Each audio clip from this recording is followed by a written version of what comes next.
Hello friends, कैसे हैं आप लोग। उम्मीद कर रहा हूं आप सभी लोग अच्छे होंगे और पढ़ाई कर रहे होंगे।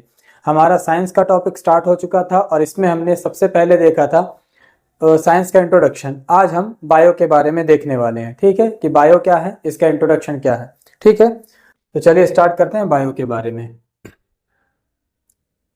इंग्लिश में बोलते हैं बायोलॉजी। ठीक है, हिंदी में कहते हैं जीव विज्ञान। जीव विज्ञान, ये जो बायोलॉजी शब्द है, सबसे पहले बेसिक बातें और इसके बाद से एडवांस बातें। ऐसा लग सकता है आप लोगों को कि एकदम बेसिक चीजें चल रही हैं, एकदम आसान चल रही हैं, तो प्लीज वेट करते रहिएगा, क्योंकि जीरो से लेकर के सुपर हीरो तक ले जाने का काम मेरा है। पूरा एडवांस तक लेकर के जाऊंगा, बेहतरीन चीजें पढ़ा रहा हूं इसमें आप लोगों को। पहली बात, बायोलॉजी के बारे में हम ये जानेंगे कि इसका ओरिजिन कैसे हुआ है। ओरिजिन के बारे में तो ग्रीक भाषा का दो शब्द है, या ग्रीक लैंग्वेज के दो शब्द हमको मिलते हैं। पहला है बायोस, पहला जो है बायोस, और दूसरा जो है लोगोस। बायोलॉजी ग्रीक भाषा के दो शब्दों से मिलकर के बना है। पहला है बायोस और दूसरा है लोगोस। बायोस की हिंदी होती है लाइफ, बायोस की हिंदी होती है लाइफ, और लोगोस की हिंदी होती है स्टडी।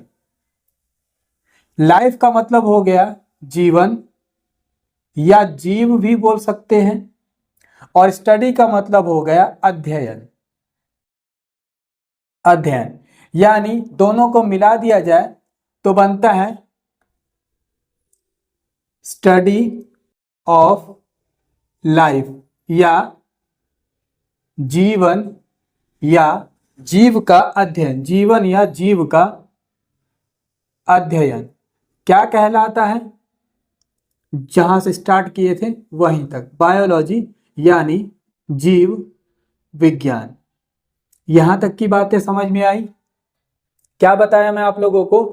बायोलॉजी जो शब्द है ग्रीक भाषा के दो शब्दों से मिलकर के बना है। पहला है बायोस, दूसरा है लोगोस। बायोस का इंग्लिश में मतलब होता है लाइफ, और लोगोस का इंग्लिश में मतलब होता है स्टडी। लाइफ का मतलब हो गया जीवन या जीव, स्टडी का मतलब हो गया अध्ययन। दोनों को जोड़ा जाए तो इंग्लिश में हमें मिलता है स्टडी ऑफ लाइफ, और हिंदी में मिलता है जीवन या जीव का अध्ययन जो करेगा वो बायोलॉजी कहलाएगा। यहां तक की पहली बात। दूसरा, अब यहां से क्वेश्चन पूछा जा सकता है कि बायोलॉजी शब्द के फादर कौन है, या बायोलॉजी के जनक कौन है, या फादर ऑफ बायोलॉजी किसे कहते हैं? बायोलॉजी के जनक, जन्मदाता या पिता किसे कहा जाता है, या फादर ऑफ बायोलॉजी किसे कहा जाता है? नाम याद रख लेंगे, एरिस्टोटल को या अरस्तु साहब को बायोलॉजी का जनक कहा जाता है। ठीक, आगे और देखते हैं कुछ बातें। पूछा जाए इस शब्द का, या बायोलॉजी जो शब्द है इस शब्द का सर्वप्रथम प्रयोग किसने किया था और कब किया था? तो इस शब्द का सर्वप्रथम प्रयोग 1802 में किया गया था। किसके द्वारा? दो वैज्ञानिकों के द्वारा। पहले का नाम है लैमार्क और दूसरे वैज्ञानिक का नाम है ट्रेविरेनस। लैमार्क कहां से संबंध रख रहे हैं? फ्रांस से इनका संबंध है, और ट्रेविरेनस जर्मनी से। ठीक, बायोलॉजी के जो जनक है, यानी विषय के रूप में अगर जनक पूछा जाएगा तो अरस्तु हैं, और पूछा जाए जो बायोलॉजी शब्द है इस शब्द का सर्वप्रथम प्रयोग किसने किया था, तो लैमार्क और ट्रेविरेनस ने 1802 में किया था। यहां तक की बातें क्लियर है। अब और कुछ चीजें इसको डिटेल में देखते हैं। यहां तक की बातें क्लियर हो रही हैं। अब हम आते हैं बायोलॉजी का ओवरऑल इंट्रोडक्शन या ओवरऑल फ्लो चार्ट के बारे में। सबसे पहले यहां पर आपको मिलेगा बायोलॉजी। अभी जैसे आप लोगों को बताया, बायोलॉजी में दो ब्रांचेस हैं। पहला जूलॉजी और दूसरा है बॉटनी।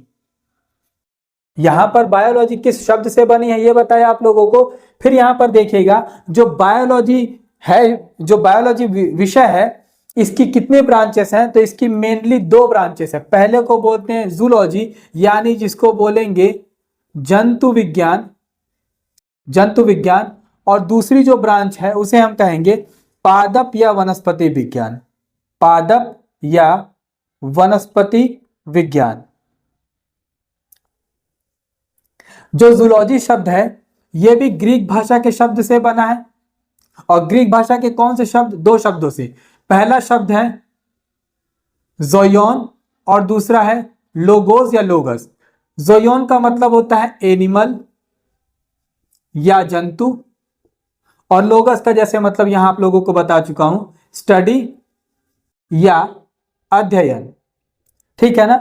तो जूलॉजी जो ब्रांच है वो ग्रीक भाषा के दो शब्दों से मिलकर के बना है, ज़ोयोन और लोगस। ज़ोयोन का मतलब होता है एनिमल और लोगोस का मतलब होता है स्टडी, यानी दोनों को मिलाकर के बोला जाए तो स्टडी ऑफ एनिमल्स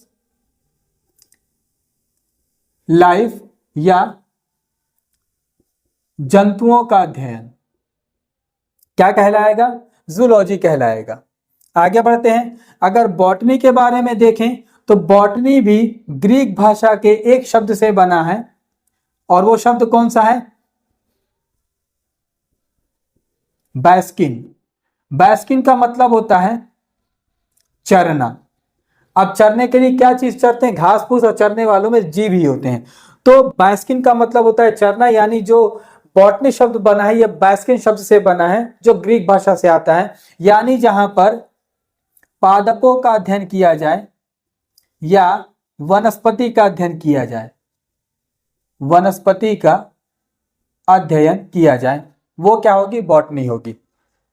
तो बायोलॉजी की दो ब्रांचेस हैं, जूलॉजी और बॉटनी। जूलॉजी ग्रीक भाषा के दो शब्दों से मिलकर के बनी, ज़ोयोन और लोगोस, जिसका मतलब होता है स्टडी ऑफ लाइफ या जंतुओं का अध्ययन। वहीं बॉटनी शब्द ग्रीक भाषा के दो शब्दों से मिलकर के, ग्रीक भाषा के एक शब्द से बनी है, जो बॉटनी शब्द है बैस्किन, जिसका मतलब होता है चरना, और पादपों या वनस्पतियों का अध्ययन बॉटनी कहलाता है। यहां तक की बातें क्लियर होंगी। पूछा जाए यहां पर, अब एक शब्द और यहां बता दे रहा हूं, अगर बोल दिया जाए बायोलॉजी के जो जनक हैं वो अरस्तु हैं, यहीं पर पूछा जाए कि जो जूलॉजी है, यहां बता रहा हूं, जो जूलॉजी है उसके फादर कौन है? तो जूलॉजी जो है उसके फादर या जनक अरस्तु हैं, अरस्तु साहब ही हैं।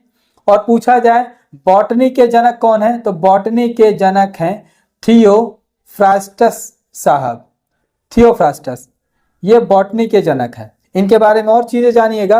अरस्तु साहब ने जब ये जंतुओं का अध्ययन कर रहे थे तो 500 जंतुओं का अध्ययन किया, 500 जंतुओं का अध्ययन किया, और उस जंतुओं का अध्ययन करके एक बुक लिखी जिसको बोलते हैं हिस्टोरिया एनिमेलियम। हिस्टोरिया एनिमेलियम। ठीक। तो अरस्तु ने जूलॉजी के तहत 500 जंतुओं का अध्ययन किया और एक बुक लिखी जिसमें इन जंतुओं के बारे में बताया। क्या चीज अध्ययन किया था? कि जंतुओं की शारीरिक रचना कैसी होती है, इनकी दिनचर्या कैसी होती है, इनमें जो पाचन होता है, ग्रहण होता है, उत्सर्जन होता है, श्वसन होता है, प्रजनन होता है, वृद्धि होती है, ये सब चीजें किस तरह से होती हैं। तो 500 जंतुओं को लिया और इन्होंने अध्ययन की, और जिस बुक में इसके बारे में बताया उस बुक का नाम हिस्टोरिया एनिमेलियम है। वहीं पर थियोफ्रास्टस की बात करें तो थियोफ्रास्टस ने भी 480 या एक बुक में 500 पौधों का अध्ययन किया। इन्होंने जंतुओं का अध्ययन किया, इन्होंने 500 पौधों का अध्ययन किया, और पौधों का अध्ययन करके एक बुक लिखी जिस बुक को कहते हैं हिस्टोरिया प्लांटेरम। Historia plantarum. तो जूलॉजी के फादर अरस्तु, इन्होंने 500 जंतुओं का अध्ययन करके हिस्टोरिया एनिमेलियम लिख दी। बॉटनी के जनक थियोफ्रास्टस, इन्होंने 480 या 500 पौधों का अध्ययन करके हिस्टोरिया प्लांटेरम लिख दी। यहां तक की बातें समझ में आई होंगी। आगे बढ़ते हैं। एक चीज आप लोगों को बता रहा हूं, अब यहां पर जंतुओं की बात हो रही है, ठीक है, यहां पर समझा रहा हूं, जंतुओं की बात हो रही है, तो जो जंतु हैं वो बीमार भी पड़ते हैं। जंतु जो है वो बीमार भी पड़ते हैं, और जब बीमार पड़ते हैं तो उनका इलाज भी कराया जाता है।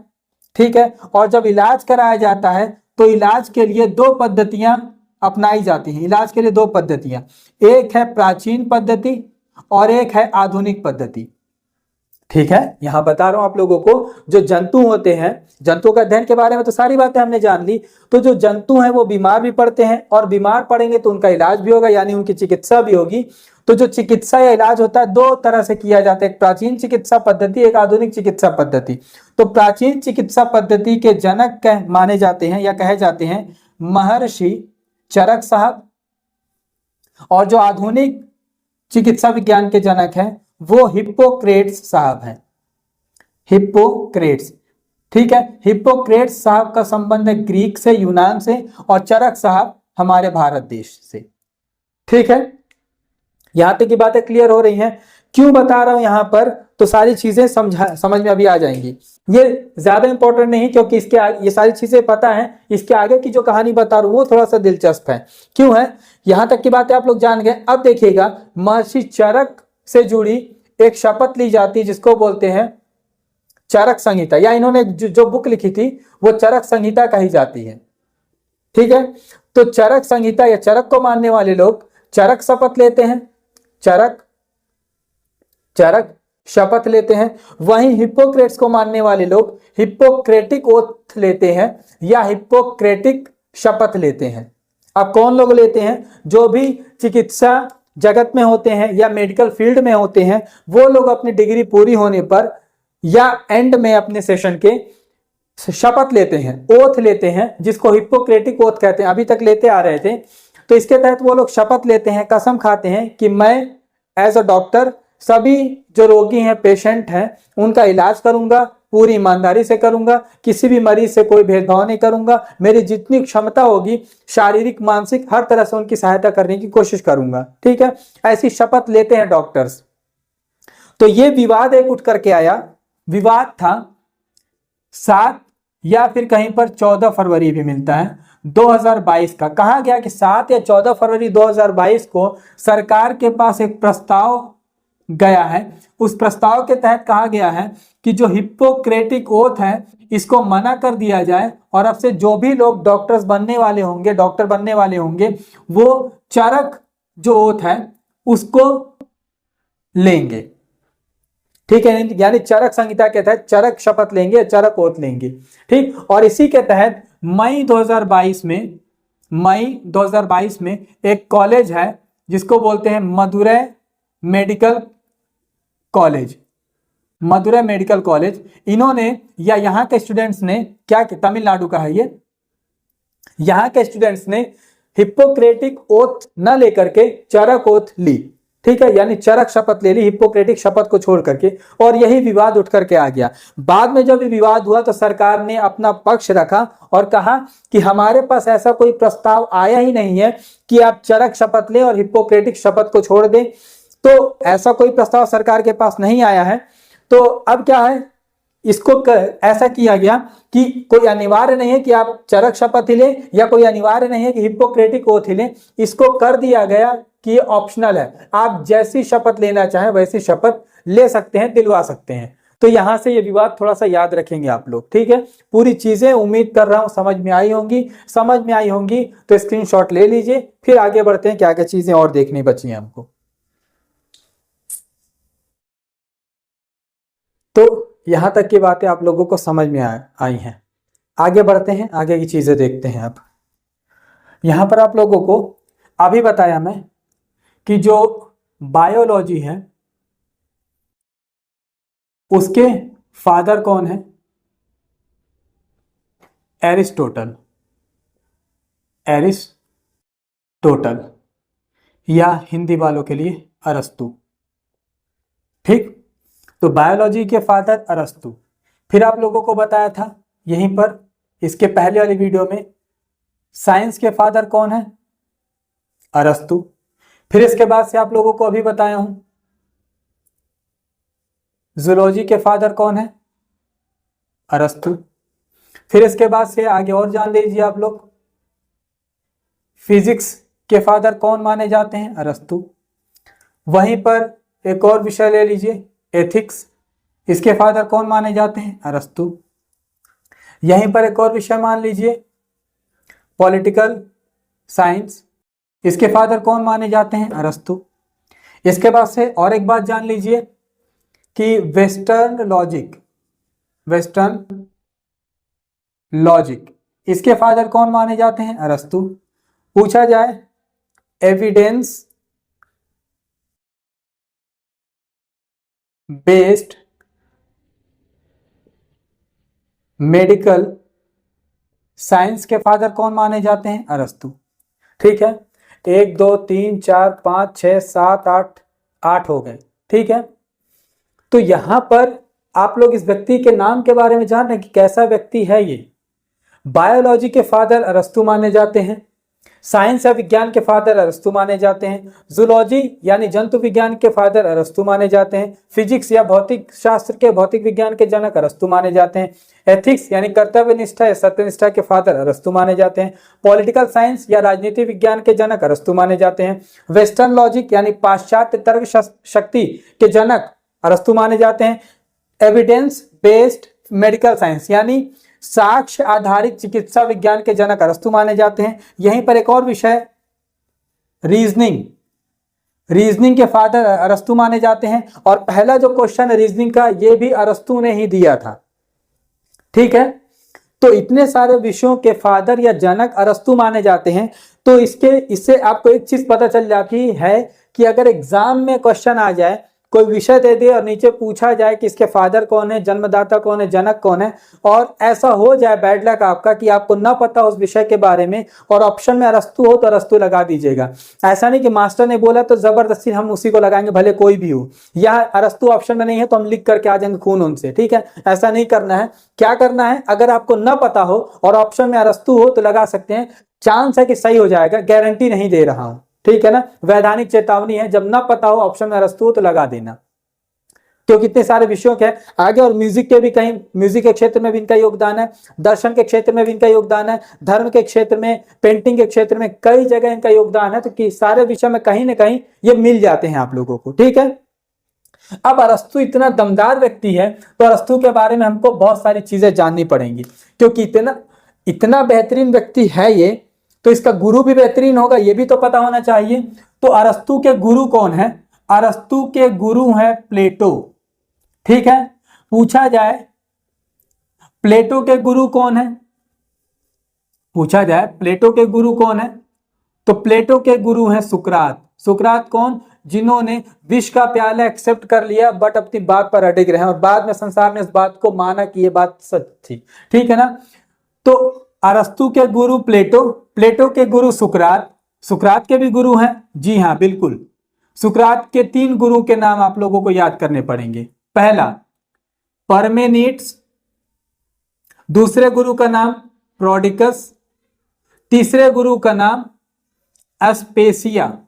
ठीक है, ये जो गुरु हैं इनकी, ये महिला टीचर है, फीमेल टीचर है, और इस टीचर से सुकरात ने क्या सीखा है? डिबेट के बारे में। ठीक है, इससे सुकरात ने डिबेट के बारे में सीखा, जो महिला टीचर है। ठीक है ना, तो 3 गुरु हैं सुकरात के, परमेनिड्स, प्रोडिकस, एस्पेसिया।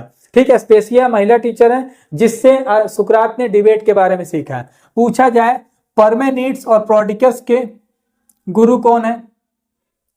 तो परमेनिड्स और प्रोडिकस के गुरु हैं एचील्स। एचील्स ये गुरु हैं किसके? परमेनिड्स और प्रोडिकस के, यानी सुकरात के गुरु के भी गुरु हैं। ठीक है, पूछा जाए इनके भी कोई गुरु हैं एचील्स के भी? तो हाँ, एचील्स के भी गुरु हैं, उनका नाम है गॉड चिरोन। अब गॉड चिरोन कौन है? तो गॉड चिरोन जो है यूनान के या ग्रीस के सबसे बड़े देवता है। ग्रीक बोल लीजिए, ग्रीस बोल लीजिए, वहां के सबसे बड़े देवता है, यानी इनके बाद कोई गुरु नहीं है। यहां तक की सीरीज आप लोग देख रहे हैं, अरस्तु के गुरु प्लेटो, प्लेटो के गुरु सुकरात, सुकरात के गुरु परमेनिड्स, प्रोडिकस, एस्पेसिया, इन दोनों के गुरु यानी परमेनिड्स और प्रोडिकस के गुरु एचील्स, एचील्स के गुरु गॉड चिरोन।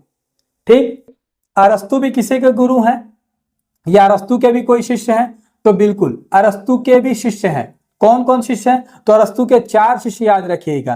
पहले शिष्य का नाम अभी आप लोगों को बताया हूं, थियोफ्रास्टस, थियोफ्रास्टस। दूसरे शिष्य का नाम है अलेक्जेंडर, अलेक्जेंडर, अलेक्जेंडर, या जिसको कहते हैं सिकंदर। तीसरे शिष्य का नाम है एरिस्टोक्जेनस, एरिस्टोक्सेनस, और ये दूसरा शिष्य है, ये तीसरा शिष्य है, और चौथे शिष्य का नाम है निकोमेकस। कहीं निकोमेचस भी बोला जाता है, निकोमेकस अच्छा लग रहा है, ठीक है।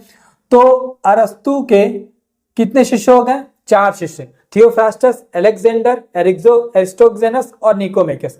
थियोफ्रास्टस के बारे में अभी आप लोगों को बताया कि 500 पौधों का अध्ययन कर इन्होंने हिस्टोरिया प्लांटेरम लिखी। अलेक्जेंडर कौन है अभी बताऊंगा। एरिस्टोक्सेनस कौन है? ये यूनान के दर्शन से संबंधित है, और अरस्तु को इन्होंने कुछ म्यूजिक के बारे में सिखाया है और कुछ दर्शन के बारे में सिखाया है, ठीक है। तो म्यूजिक और दर्शन के अरस्तु के गुरु हैं ये। दूसरा निकोमेकस कौन है? तो निकोमेकस जो है ये अरस्तु का शिष्य तो है ही, साथ में अरस्तु का बेटा भी है, अरस्तु का शिष्य भी है, अरस्तु का बेटा भी है। बच गया यहां पर सिकंदर, ठीक है। तो सिकंदर से जुड़ा भी फैक्ट हमको याद करना पड़ेगा। सिकंदर के 2 सेनापति, पहले का नाम क्या है? Seleucus Nicator. सेल्यूकस निकेटर, सारी चीजें देखिएगा याद हो जाएंगी, और ये सारे एग्जाम के पॉइंट ऑफ व्यू से इंपॉर्टेंट भी चीजें, गुरु शिष्य पूछा जाता है। तो सिकंदर के शिष्य सेल्यूकस शिष्य बोल रहा हूं, सेनापति सेल्यूकस निकेटर, और दूसरे सेनापति का नाम है निरियाकस। तो निरियाकस के बारे में हम जब सिकंदर को पढ़ेंगे तब डिटेल देख लेंगे। या सेल्यूकस निकेटर के बारे में जानिएगा। सिकंदर का सेनापति सेल्यूकस निकेटर, इसका युद्ध होता है, सेल्यूकस निकेटर का युद्ध होता है चंद्रगुप्त मौर्य साहब से। चंद्रगुप्त मौर्य से इसका युद्ध होता है, और युद्ध में जो सेल्यूकस निकेटर है वो हार जाता है, और जो चंद्रगुप्त मौर्य हैं वो जीत जाते हैं। जब चंद्रगुप्त मौर्य जीत गए तो जीतने के कारण सेल्यूकस निकेटर की एक पुत्री थी, पुत्री का नाम क्या था? हेलेना। पुत्री का नाम था हेलेना। तो हेलेना वेड्स चंद्रगुप्त मौर्य यहां पर हो जाता है। हेलेना वेड्स, ऐसे नहीं ऐसे बनाइए, ठीक, दिल बना दिया, समझ में आ जाएगा। तो सिकंदर के सेनापतियों में से निरियाकस एक सेनापति, जिसके बारे में नहीं देख रहे हैं हम क्योंकि लिंक टूट जाएगी। सिकंदर का दूसरा सेनापति सेल्यूकस निकेटर, इसका युद्ध होता है चंद्रगुप्त मौर्य से। चंद्रगुप्त मौर्य युद्ध में जीत जाते हैं, सेल्यूकस निकेटर हार जाता है। हारने के कारण चंद्रगुप्त मौर्य का विवाह अपनी बेटी हेलेना से करा देता है। बदले में चंद्रगुप्त मौर्य को दहेज में 4 देश दे देता है। 4 देश के बारे में डिटेल देखेंगे हम लोग जब सिकंदर पढ़ेंगे कि उस देश का नाम पहले क्या था और उसके बाद उस देश का नाम क्या हो जाता है। और चंद्रगुप्त मौर्य भी खुश हो गया। तो चंद्रगुप्त मौर्य खुश होने के कारण सेल्यूकस निकेटर को 500 हाथी उपहार में दिया कि ले जाओ 500 हाथी मेरी तरफ से। यहां तक की बातें समझ में आ गई? बहुत बढ़िया। अगली सीरीज में चलते हैं, अगली बात में चलते हैं।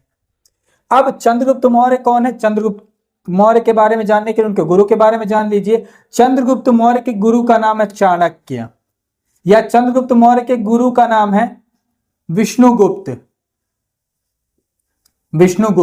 या चंद्रगुप्त मौर्य के गुरु का नाम है कौटिल्य, या चंद्रगुप्त मौर्य के गुरु को बोला जाता है भारत का मैकियावली बोला जाता है, ठीक। तो चंद्रगुप्त मौर्य के गुरु का नाम है चाणक्य, ठीक है। चाणक्य के गुरु का नाम क्या है? महर्षि चाणक्य। महर्षि चाणक्य कौन है? तो पहली बात चाणक्य के गुरु हैं, और दूसरा चाणक्य के पिता भी हैं ये, ठीक।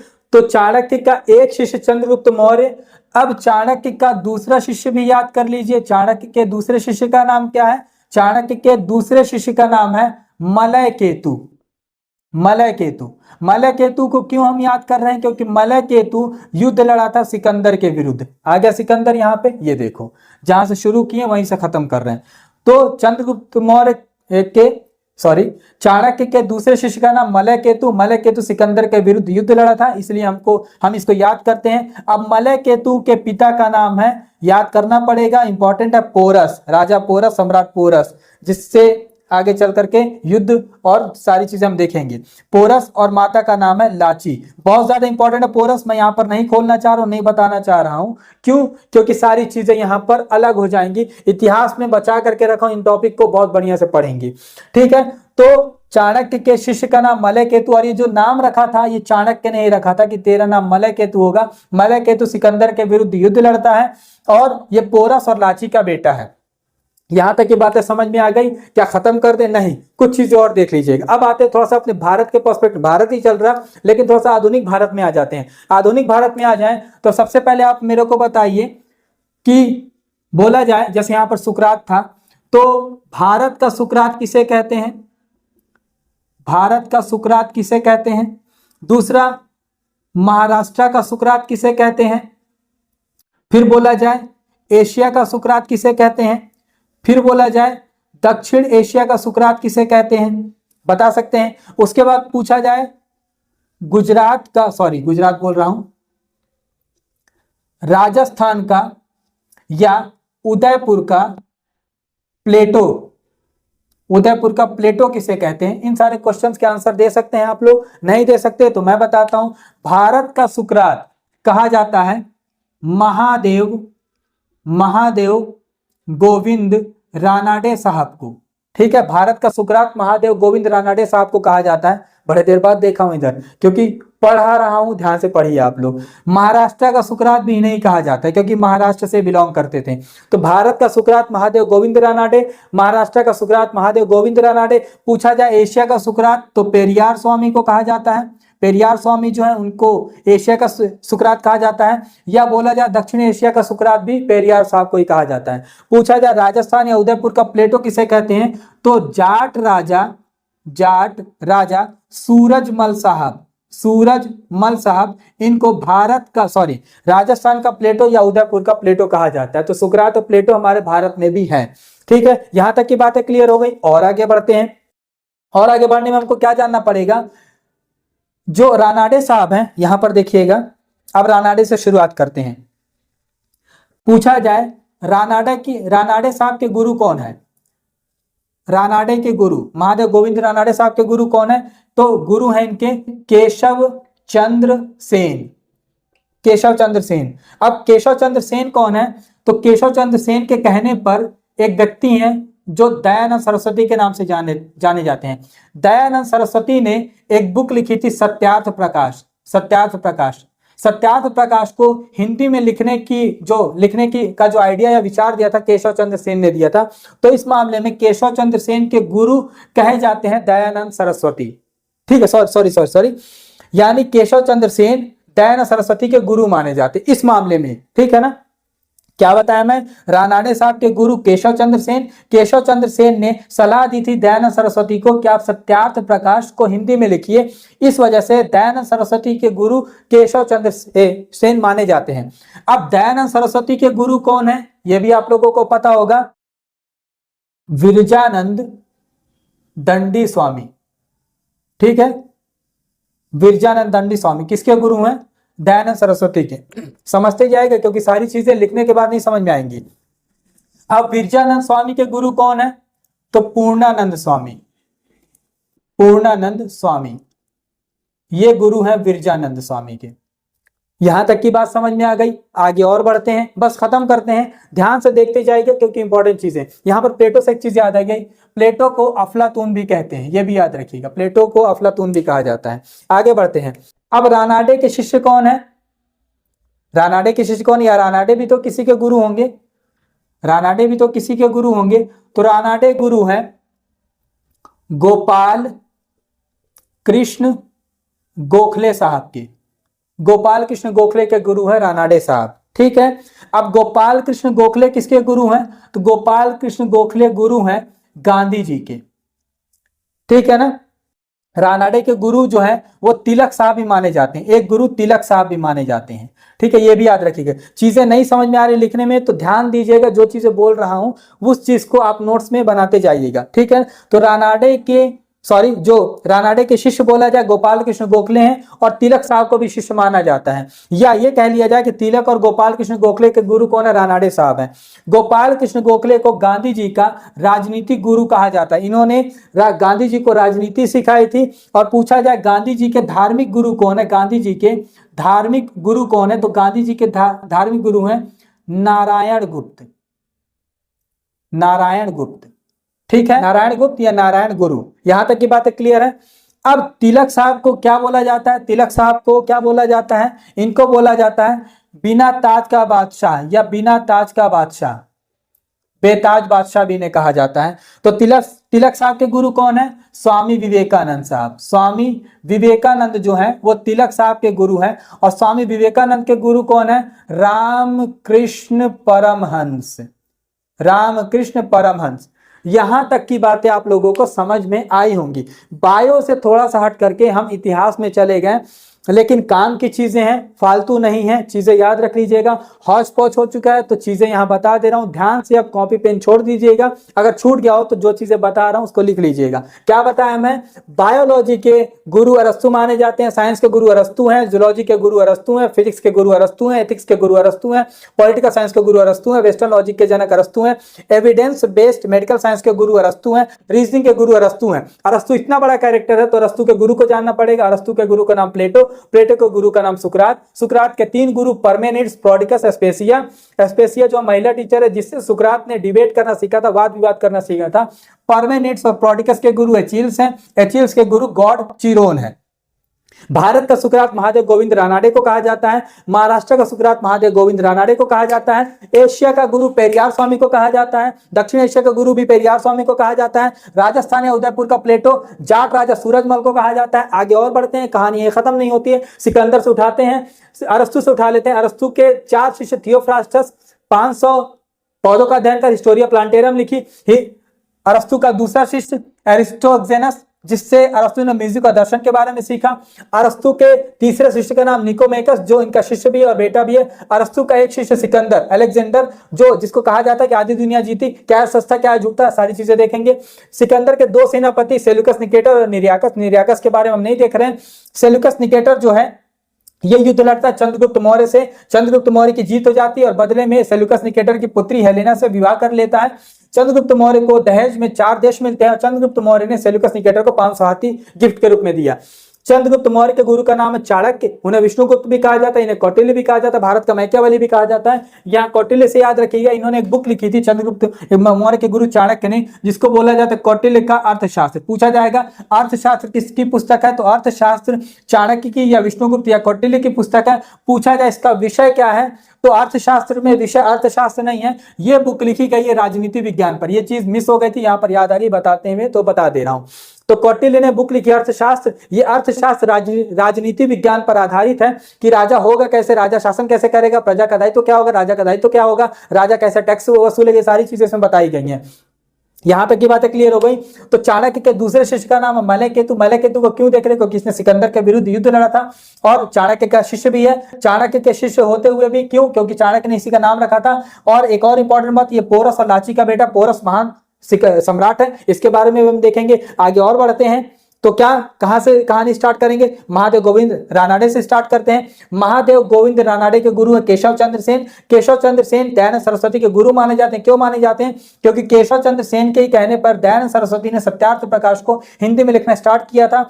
अब दयानंद सरस्वती के गुरु है विरजानंद दंडी स्वामी और विरजानंद के गुरु है पूर्णानंद स्वामी। आगे और बढ़ते हैं तो महादेव गोविंद रानाडे के शिष्य हैं गोपाल कृष्ण गोखले और लोकमान्य तिलक साहब या बाल गंगाधर तिलक साहब। गोपाल कृष्ण गोखले गांधी जी के राजनीतिक गुरु हैं और गांधी जी के धार्मिक या आध्यात्मिक गुरु श्री नारायण गुप्त या श्री नारायण गुरु माने जाते हैं, कहे जाते हैं। तिलक के गुरु हैं स्वामी विवेकानंद और स्वामी विवेकानंद के गुरु हैं रामकृष्ण परमहंस साहब। इतनी बातें आप लोगों को समझ में आई होंगी। माफी चाहता हूं, वीडियो की लेंथ थोड़ी बड़ी हो गई, लेकिन उम्मीद कर रहा हूं आप लोगों को समझ में आई होंगी चीजें। आगे और भी बेहतरीन चीजें देखने वाले हैं, अगली वीडियो का इंतजार करिएगा। वीडियो को देखिए, शेयर करिए, लाइक करिए, कमेंट्स करिए। Thanks a lot. जय हिंद, जय भारत, टेक केयर, खुश रहिए।